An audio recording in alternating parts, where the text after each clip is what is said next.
My fellow citizens, at this hour, American and coalition forces are in the early stages of military operations to disarm Iraq, to free its people, and to defend the world from grave danger.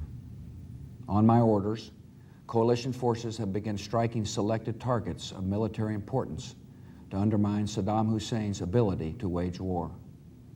These are opening stages of what will be a broad and concerted campaign. More than 35 countries are giving crucial support, from the use of naval and air bases to help with intelligence and logistics to the deployment of combat units. Every nation in this coalition has chosen to bear the duty and share the honor of serving in our common defense. To all the men and women of the United States Armed Forces now in the Middle East, the peace of a troubled world and the hopes of an oppressed people now depend on you. That trust is well placed. The enemies you confront will come to know your skill and bravery. The people you liberate will witness the honorable and decent spirit of the American military. In this conflict, America faces an enemy who has no regard for conventions of war or rules of morality. Saddam Hussein has placed Iraqi troops and equipment in civilian areas, attempting to use innocent men, women, and children as shields for his own military, a final atrocity against his people.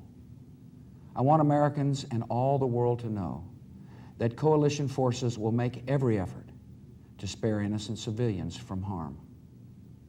A campaign on the harsh terrain of a nation as large as California could be longer and more difficult than some predict. And helping Iraqis achieve a united, stable, and free country will require our sustained commitment. We come to Iraq with respect for its citizens, for their great civilization, and for the religious faiths they practice.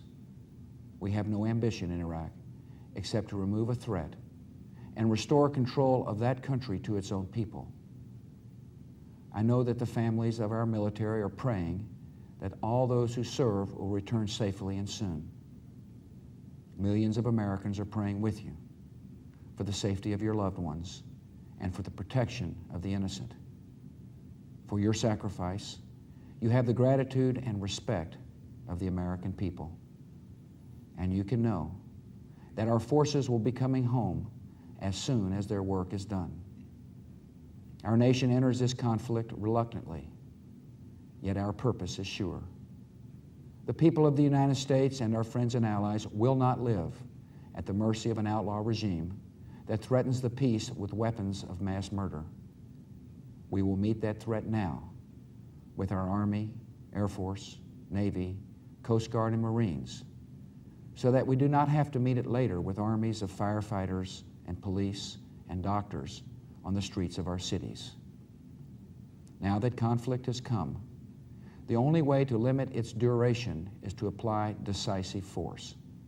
And I assure you, this will not be a campaign of half measures, and we will accept no outcome but victory.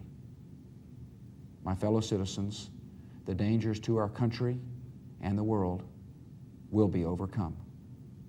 We will pass through this time of peril and carry on the work of peace.